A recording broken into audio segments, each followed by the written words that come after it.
morning for you or afternoon. And I'm really excited to talk about communication gaps between leaders and teams. I think it's something we all experience in our day to day. And so the goal is to talk about it, find some practical tools to manage it and address it, and how we can just find a better way of engaging with each other in the day to day. So, first thing I'm going to do is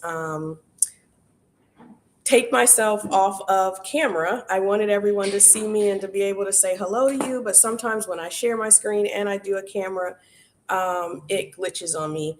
And for some of you that know me, you know I split my time between Atlanta and Jamaica, and so sometimes my internet here in Jamaica gets a little wonky.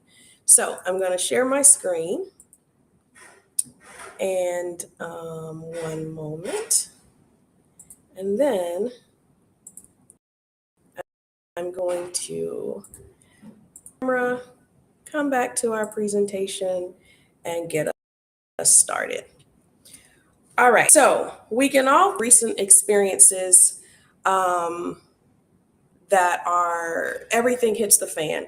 And usually it's because there's a lapse in communication somewhere in there, whether it's the primary reason or secondary reason. We have a communication issue, and that's attributing to the chaos and craziness that we often experience in our day to day. And so it also can lend itself to our Sunday blues because Monday's coming and we're really not wanting the week to start. And it can also attribute to what we have become very accustomed to. It's quiet quitting and even passive aggressive engagement, where we have folks sitting in desks and chairs and on Zoom calls, but no one's actively participating or engaging or contributing and providing their expertise because we just have some organizational challenges and issues.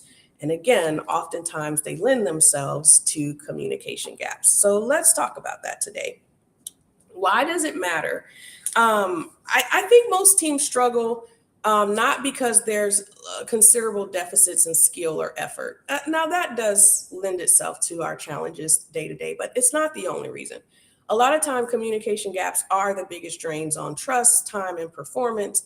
And it's a two-way street. So our leaders and our teams have these gaps in communication, and that's what we'll cover today. Sometimes our instructions aren't as clear as the leaders think they are. Our teams are interpreting differently than what the leaders intended for them to. Decisions get lost between meetings, even conversations and discussions about what we would like to do or what the plan is. We come away from the meeting and we think everyone's on the same page. And then when it's time to execute, we find out that we're not. And then oftentimes feedback lands as criticism instead of clarity. And so, of course, we know that we all accept and absorb criticism differently, but it all has the same outcome. It doesn't equate to a positive environment where we can work towards the goals that we have. And so the gap is basically no one's talking about it, right? We talk about all the things that lend themselves to the challenges we have, but oftentimes communication just isn't the topic that we say, this is broken, we should fix it so other things can improve. And so a good example is a leader thinks that they said we need to tighten our processes and work smarter, but it lands differently than what they thought it would. And so the team hears, you haven't done enough, something's wrong with the work that you've done, and I'm not pleased with it. And so it's not personal that we absorb it that way. It's just kind of human nature. We fill in the blanks with assumptions when intentions aren't clear.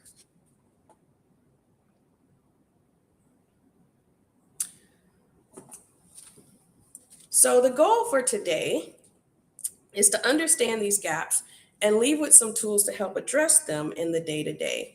I'm hopeful that we'll be able to spot communication blind spots that oftentimes fuel our frustration, communicate alignment, not tension, build simple shared agreements that help our communication workflow, and turn friction back into clarity and collaboration, and it not necessarily always be equatable to criticism.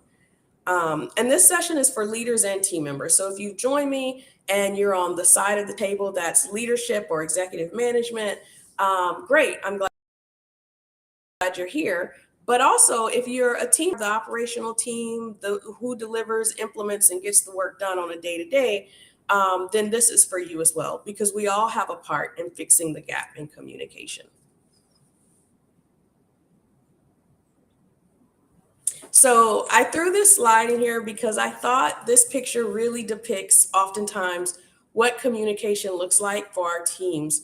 We're all intended to get to a common endpoint, a common destination, but how we get there is often very chaotic around the way. Some of us go in circles, some of us are going a different direction. And so, how do we all get to the same place at the same time? That really is the question. And I think it impacts, for those of us that are in clinical operations, our day to day, and how we deliver our trials. And if we can address the communication, it does help to eliminate some of these that we all are going in, and get us going in a bit better.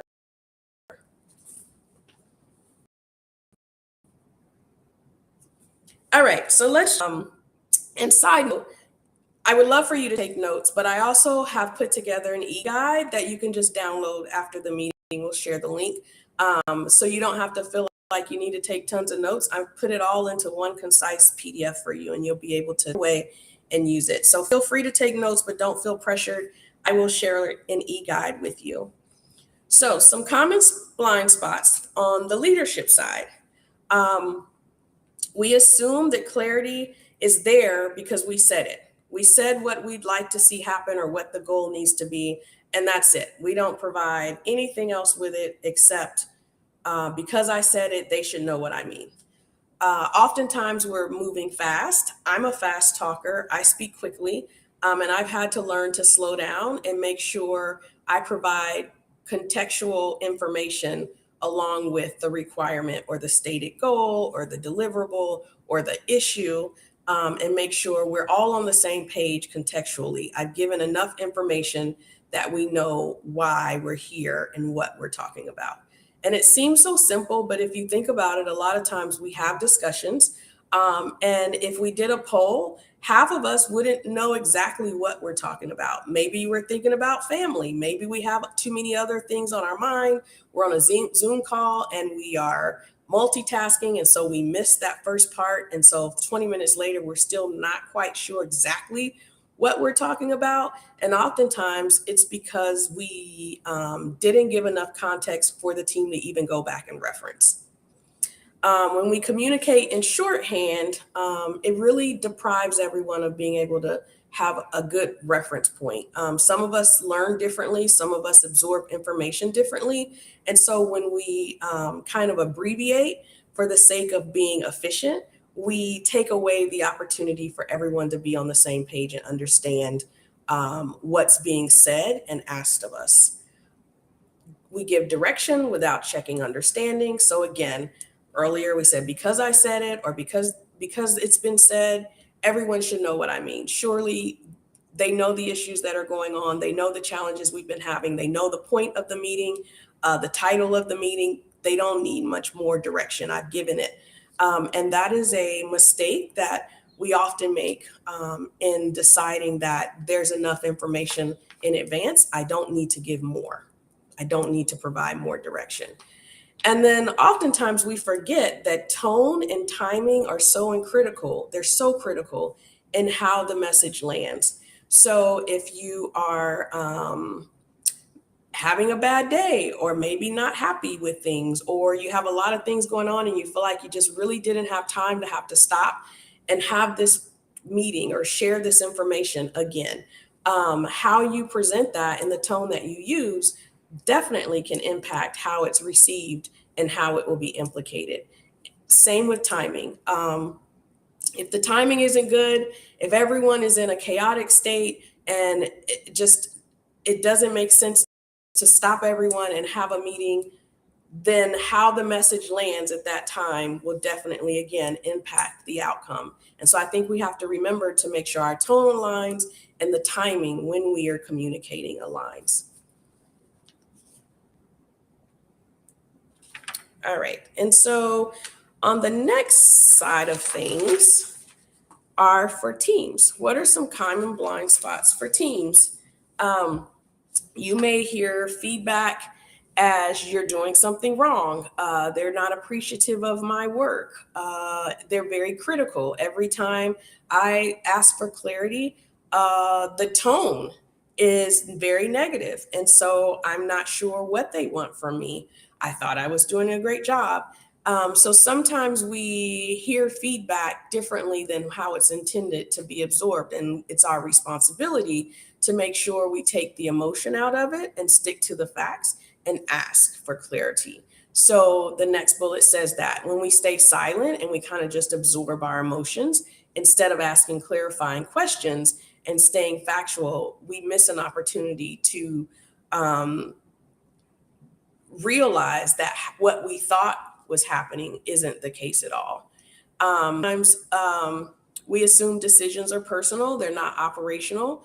And a lot of times they're just purely operational. They don't have anything to do with you personally. And it's just for the delivery of the goals and milestones and work at hand. Um, I will be honest, sometimes they could very well be personal. And I think that is another day's workshop where we can unbox that. But today we will assume that decisions are purely operational and they're not a personal hit or attack on you. And then we should expect leaders, sometimes teams expect leaders to anticipate needs without voicing them. And that's really not fair. Um,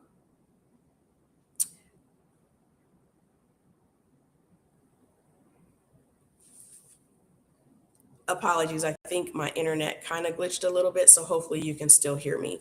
And then next, avoid pushing back even when confused. So if you're confused, you're not sure what's being asked of you, or you're not sure what you've heard, the information that's been conveyed, it's okay to like raise your hand and say, I'm not sure I understood that correctly. Are you sure this is what you're asking for? Can you clarify it? And oftentimes, when a team member pushes back on information I presented or a request or an ask, I'm much more open to receiving it when there's context put behind it. So I'm not sure I understand what you're saying because last week this was asked and that contradicts with that. Then I understand what the pushback is or even where the confusion is sourced from because you gave me additional context instead of just saying, I don't agree with that. It's not clear for me. So I think, again, communicating what's behind the confusion or the misunderstanding or why it feels personal, I think is very helpful and can immediately eliminate some of the communication chaos that happens when we just don't speak up and communicate what's behind the initial question or concern. All right, so let's stop and do kind of a little exercise, excuse me, what they said versus what I heard. And I want to take a moment and you think of a recent moment where you misunderstood someone at work. And maybe it led to a disagreement, or now there's a bit of, a rift or just an uncomfortableness between you and a colleague because there was a communication gap. They said this and you heard this, but we didn't really address it in the moment. So here we are. And I'd love for you to, if you'd like to, share in the chat if you can, without names or blame. So I'll give you a couple of seconds to think about that, and then we'll keep going.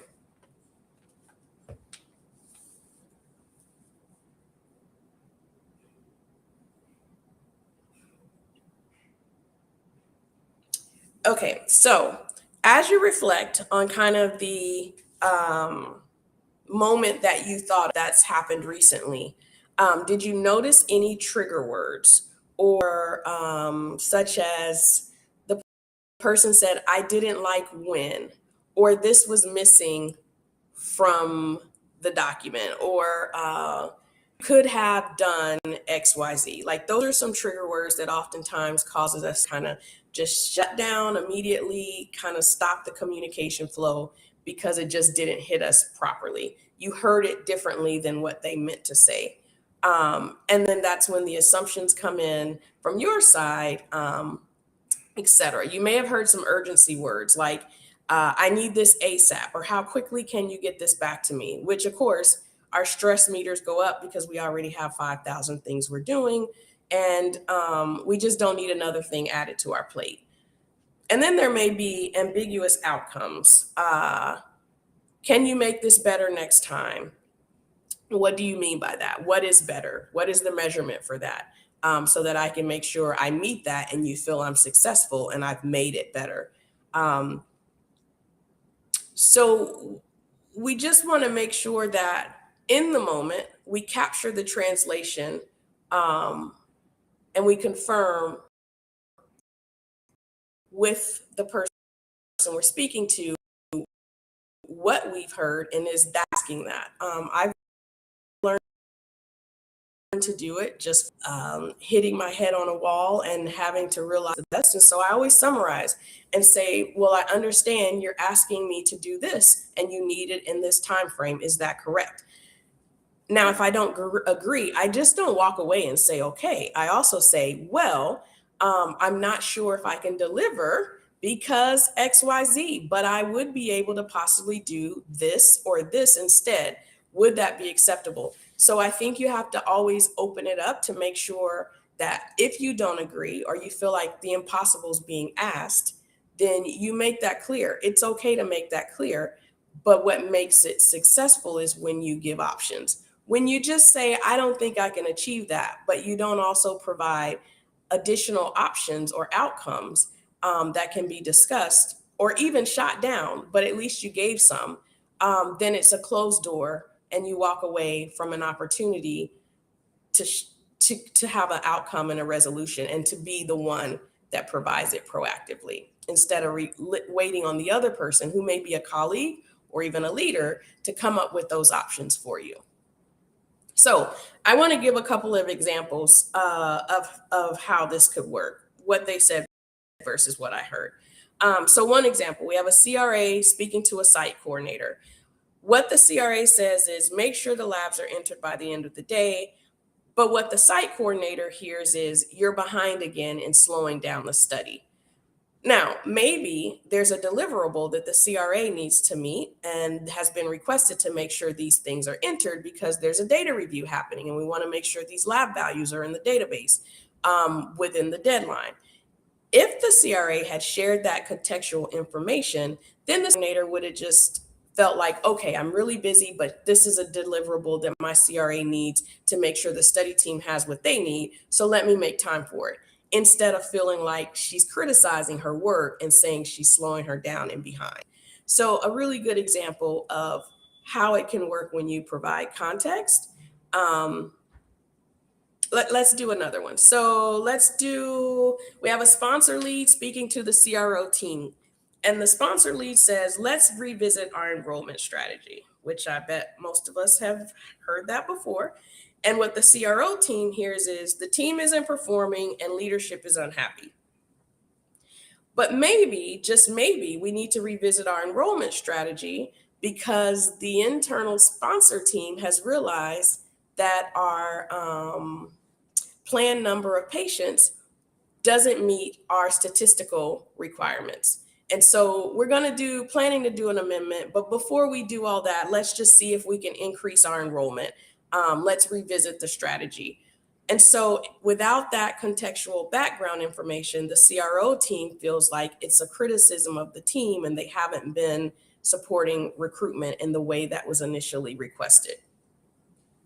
I will do one more. Let's do another CRA having a conversation with the PI. And so the CRA says, these source notes need more detail. And the PI says, I've written enough detail there. I think you're questioning my clinical judgment. I've experienced this for sure. And I think as a junior CRA, I said this to a key opinion leader. And what I learned was I should have been provided more information and advised that this is what the study team is requesting to be documented for this data point because of a previous inspection, the source didn't have enough evidence or documentation for this data point. And so it wasn't necessarily a hit against him. I wasn't questioning his judgment. I just knew that the study team needed to make sure the source documentation had clear evidence for this data point. So again, without giving the context and the background, I missed the mark on closing the communication gap with the PI. All right, so let's go on. So the real problem behind most miscommunication is rarely personality, generation, style, or skill. And maybe rarely is too strong of a word. Oftentimes it's not. Of course, personality, generation, communication style, and definitely skill. And I'll just throw it out there transparently and say lack of communication skills definitely lends itself to miscommunication. But a lot of times the issue is mismatched expectations. How fast should something be done? What done actually means, how decisions get made, how updates should be shared, what urgency looks like, and what support looks like. So many times, unspoken expectations lead to assumptions, and assumptions lead to misalignment.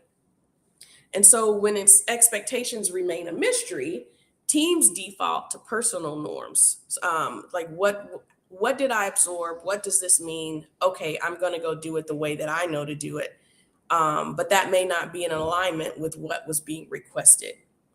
And so you have all these people that walk away from a meeting that don't have clear understanding of what's being asked. We're not aligned. And so everyone goes off and works a different way to get to one single outcome. And it just leads to the chaos that we often experience in our day to day. And so it's really important to clarify the why, the what, the how, and the when. And then document this in plain language so that when things, as we walk away from the meeting and the days and weeks go on and we get new deliverables, new issues, new problems to solve, this doesn't get lost in translation. And just a side note, oftentimes we have these communication plans in place. And many times the sponsor will put them in place for our vendors, i.e. our CRO partners, et cetera. But we miss the mark and don't have a communication plan for our own organization. So maybe you work at a CRO, you have a communication plan. It says how I communicate with my sponsor and our team. But does your organization, the CRO, have a plan for communication? And if you do, does it give this level of detail? Not just escalation when things go wrong, who should I talk to? And all the people that are part of the study and their contact information, which oftentimes is the gist of a communication plan. But really clarify these, the why, the what, the how, and the when, how we communicate with each other. I think that's important. And I think our communication plans could really use an upgrade, especially in the time that we're in with AI, with multi-generational teams. There's a big gap between our colleagues in terms of age and stage of career right now. And so it's odd to me that communication is often so many times overlooked in all the things that we document and plan for. So let's talk about a few fixes to this. So the first fix, communicate to connect, not correct. Practical approaches, lead with intention. Here's why this matters. Here's the outcome we're aiming for. We can focus on success, not mistakes. So instead of this isn't right, we could try, here's what looks great. Here's what success would be when we accomplish this deliverable. Confirming that we understand what's being said. So just simply saying or asking, what did you hear me say? Or what do you think is being asked of you? Which, by the way, can days of rework, because if you don't ask, you don't confirm that everyone's aligned, then like I said earlier, we all leave the room thinking we understand and working towards a goal that wasn't the actual goal at all. And so now when we realize we have 10 people doing 10 different things and no one ever met the actual goal intended, we have rework to do. And then match the communication to the stakes. Higher stakes means slower, clearer, more documented communication. If it's important to us, then we shouldn't have a fly-by-night communication about it and send everyone out to accomplish what we need accomplished.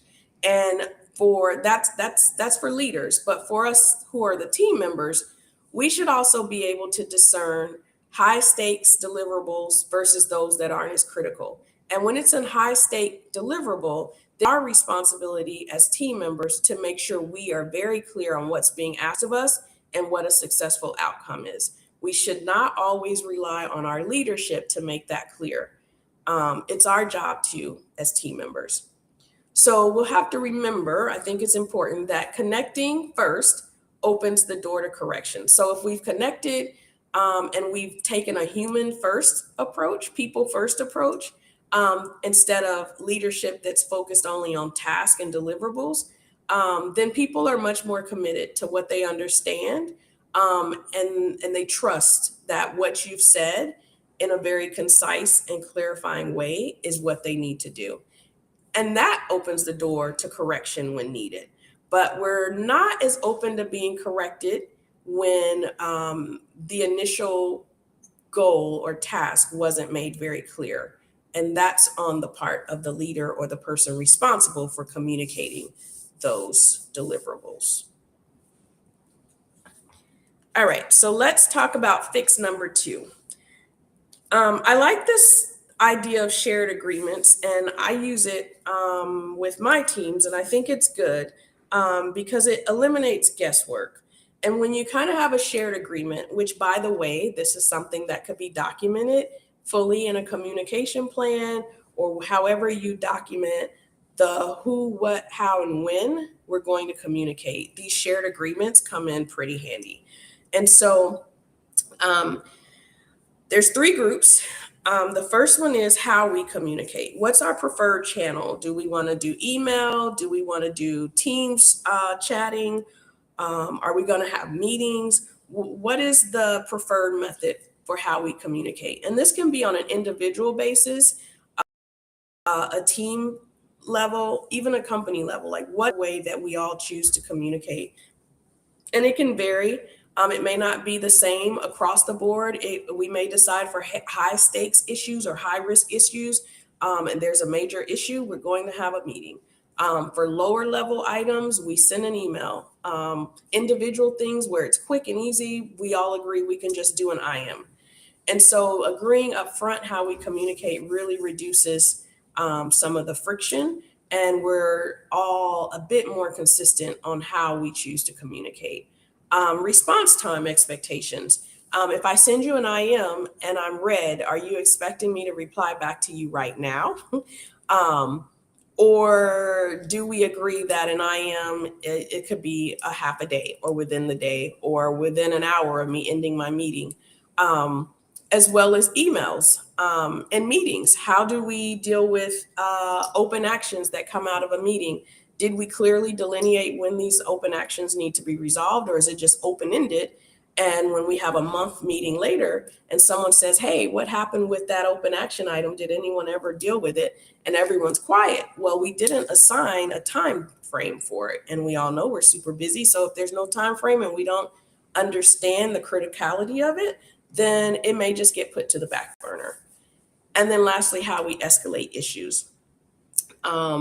I think this is really important internally. Sometimes we miss this and we focus on escalation pathways of issues for our vendors and our site teams, but we don't necessarily do it internally for our own organizations. And I think it's really important to make sure that we do this and we all agree who gets escalated to and when, based on the criticality of the issue.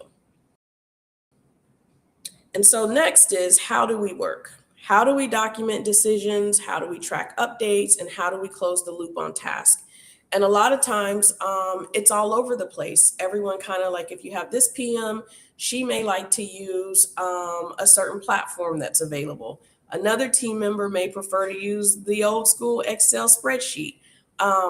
Another person may put the meeting minutes with a table of the actions in our share drive, and everyone's expected to go there. And so there's all kind of ways we can document decisions, but it's really best to agree up front in a shared agreement, and then everyone works towards that. And so we know where to go to get the information that we need or was documented previously for us to reference. Um, and then how do we close the loop on task? Are we using a platform like CTMS or a system that allows us to track our open actions or our deliverables and where we are with them? Are we using a red, yellow, green situation? Like, how do we make sure on an individual level as well as an organizational level that everyone knows the status and how we close the loop on task? Next is, how do we handle action? We know there's going to be growth, and I think you probably chuckle when you hear me say that. Of course not. So how do we, and it's pretty sticky and we're not all happy and singing kumbaya. And we've already won the battle just a bit by referencing how we agreed to handle this friction. So assume, which we're kind of saying assumptions aren't that great, right, in communication. But here we have permission to assume that we all have positive intent. We're not taking personal hits against people. We're not trying to sabotage careers here. We're all really trying to work towards the same goal and get to the end zone successfully. So we're going to assume that everyone has that positive intent. And then we're going to address issues directly, not sideways. So, like the water fountain gossip or going behind people's backs and reporting things and things like that, they make more friction when, if we can find a way to communicate and agree how we will share issues, then when something comes up and we bring it up in a meeting to the correct stakeholders, you don't get a side eye because no, we already agreed that this is how we would raise these types of issues. And so I think it really does reduce the friction when we agree how we will address the chaos when it rises. And then just to slow down, when stakes or emotions are high, we have to be mature enough to understand that and make a decision to step away or walk away or even close a meeting and come back. I've experienced that where we're so wrapped up in a high emotion. It was dealing with something very serious where a study did not prove efficacy. And it was a study that people had worked on for years. And we were super excited because we thought it had. And then we get this very deflating, devastating news that it hadn't. And so, of course, the why didn't it? What's the cause? What happened? And then the fingers start pointing. And we had to slow down and realize that people were very upset. It was very emotional, and that we should table the meeting and come back after everyone's had the opportunity to absorb the outcome, the news of the study, and be able to think from their side what they feel happened or what they think we should do as a deep dive to understand the why so that we can move forward. So shared agreements are good because essentially they give us a proactive roadmap how we will handle our communication. And it should be documented, i.e., in our communication plan, where oftentimes we don't find this type of information. All right. And then fix number 3.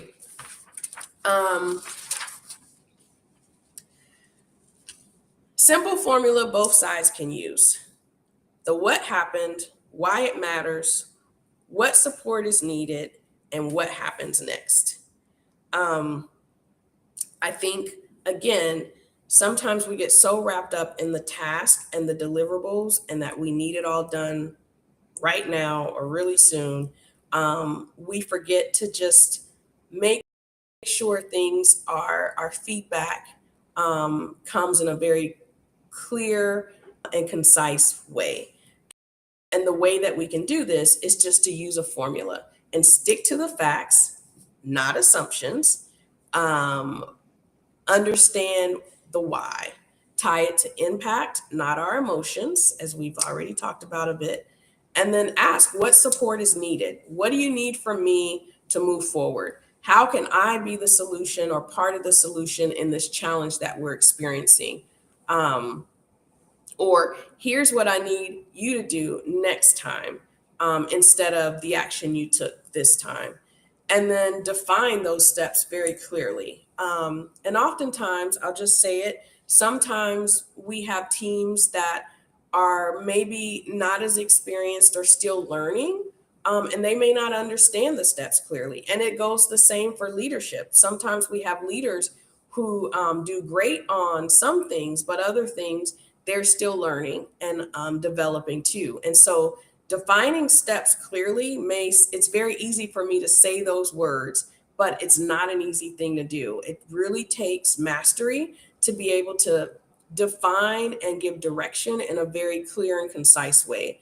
And so I would encourage us to really hone in on that skill. If you're great at it, fantastic, you've got it down. But if you're not able to give information, um, uh, whether written or verbal, in concise, um, direct steps, then hone in on that skill because it will really help improve your communication.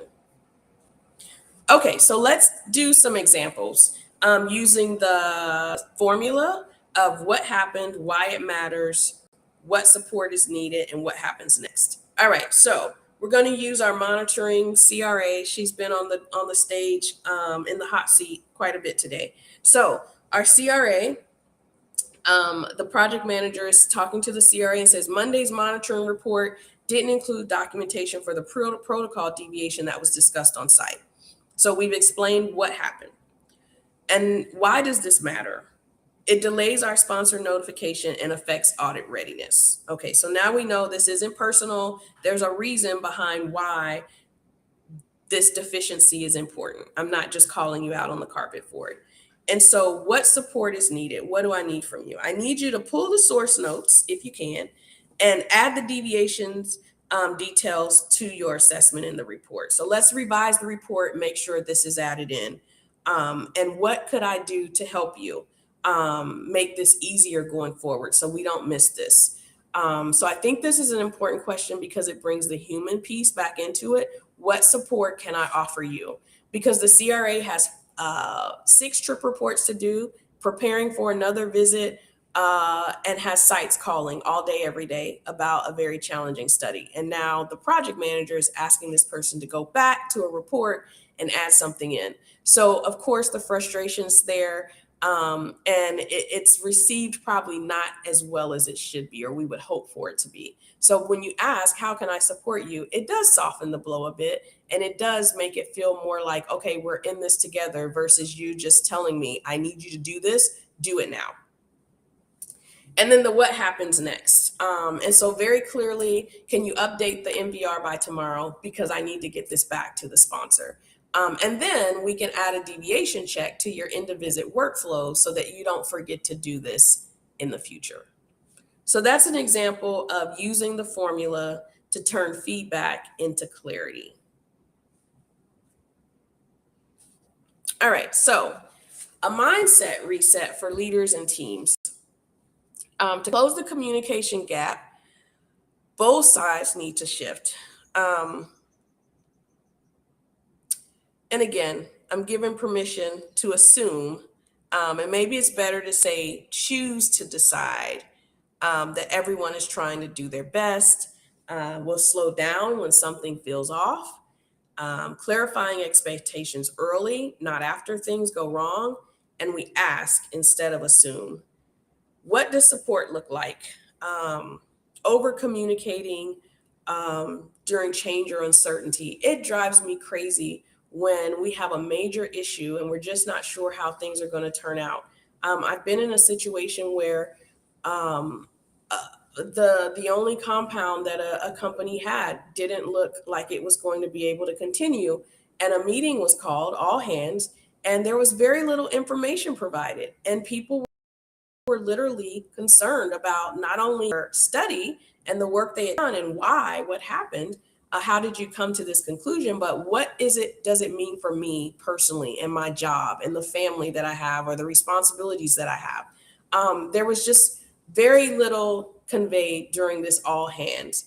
And what would have been so much better is to over communicate, even if they weren't sure of all the information, but to over communicate that they weren't sure. And these are the things that we're doing. And we don't have a clear plan in terms of resources and how the company will move forward. But this is what we're working on, and we will be able to share an update at X date.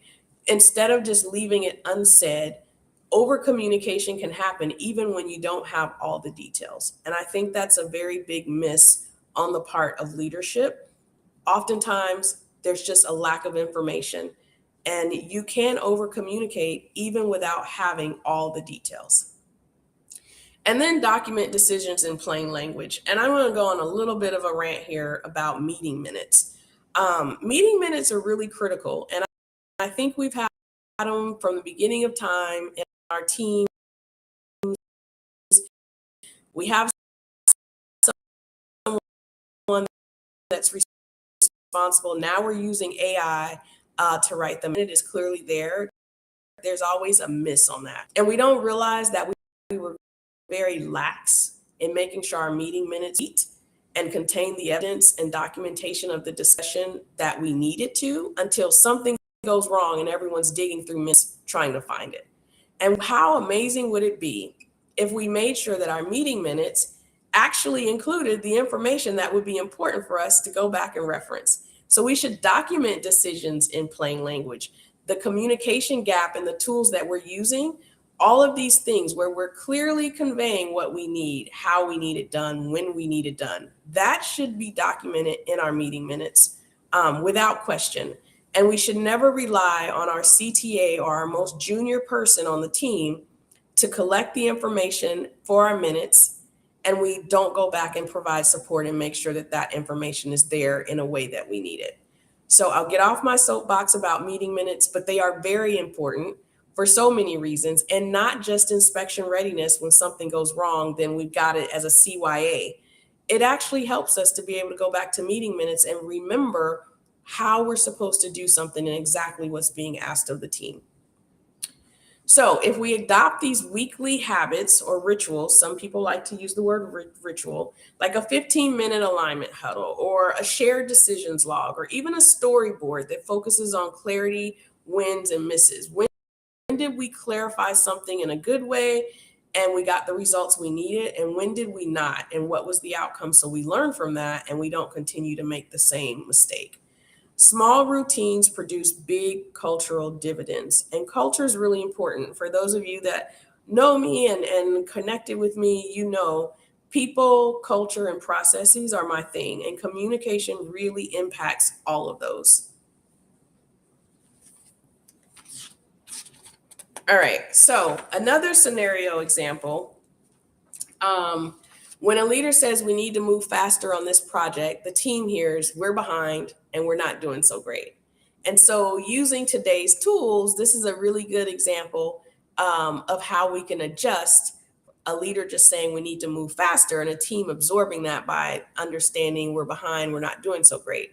When context is added and the leader says we have a tighter client deadline, and then we have cadence provided, i.e. that shared agreement where we proactively agree when issues like this, what the cadence would be for updates. Let's update progress every Wednesday. So we're going to take a weekly cadence on giving updates to where we're headed for this new deliverable. And then the team asks, well, what does faster look like in these deliverables? And the leader can come back and say, well, instead of 2 milestones per week, now we're going to do 1. So we've gotten a tighter clarification. We understand what's needed, how quickly, and what success looks like. And so the outcome is we have alignment over anxiety, which again goes back to reducing the Sunday blues and, the heartburn that happened when, Monday's upon us. These are the types of things that help reduce that with your teams and your leaders and just the culture in general. And I'll share, I have a very dear friend who has a Tuesday meeting. It's in the afternoons at 1 o'clock.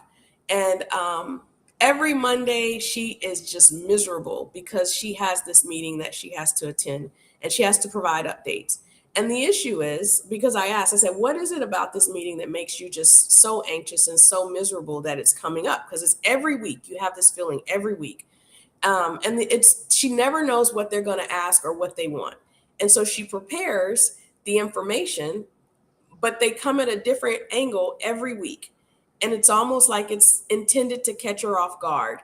And so we talked through, and I said, well, would it be such a bad thing to ask them to clarify what the goal of the meeting is so that you can prepare every week and be able to push back when they ask for things that weren't part of that clarification on the purpose of this meeting? And just say, I will need to look into that. I don't have that information today. And then it's not a hit against you because that isn't the purpose of the meeting. And so she did that, and not miraculously, but they were able to communicate and find out that everyone had anxiety about this weekly meeting. And the meeting was a hot mess, but they agreed on what the purpose of the meeting is, why are we having it, what do I need presented every week, and what does success look like? And so again, speaking up, asking for clarification, offering solutions, it really does work when you put these frameworks into play. Okay, so this very busy slide, just to make sure we're all still awake. This was my way to get this information all on one slide. I didn't want to split it. So your communication toolkit basically kind of sums up what we've been talking about. 3 questions to ask in every meeting. What does success look like? What assumptions or clarifications are we making, and what decisions are we capturing?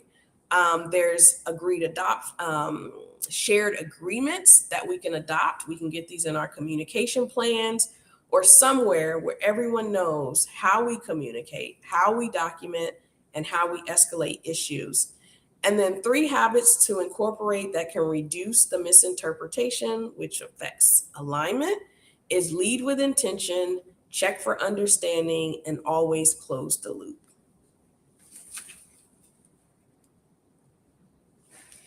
So, what improves when we fix communication? Well, we work faster, maybe. Teams feel safer, definitely. And leaders feel supported, and we grow trust. And when that happens, our culture strengthens and our results improve.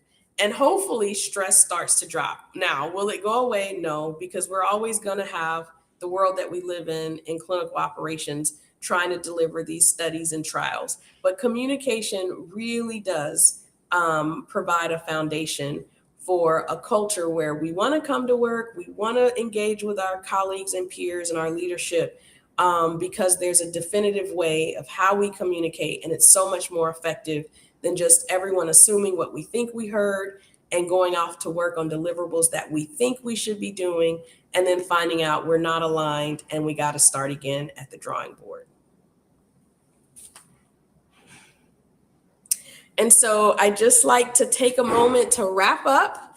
I wanted to make sure I stayed within the hour because I know we're all super busy. I am going to turn off my presentation sharing and go back and share my and just thank you for joining. I'm very glad to have you with me this morning or afternoon. I'd love to connect with you. Feel free to send me a DM if we're not already connected on LinkedIn. Link dropped in the chat. One is for the e-guide because I promised I put this information together so that you can use it and have it to reference for the future. And I hope you will implement it in your teams and share some feedback with me. And then there's another link for a community that I started on School. You can join it, and that's a place where resources, it's growing, it's new, I'm excited about it, but we'll have resources, opportunities for more workshops, some experts coming in and sharing information about PM project management skills and things that can make our day-to-day lives better, as well as just some resources for personal lives and helping us get through the chaos of living in this clinical industry world. And so please feel free to join. I'd love to have you there, and that I'll be doing some more of these workshops. I really enjoy them, and I hope you do too. Have a wonderful holiday. Merry Christmas if you celebrate it, and Happy New Year.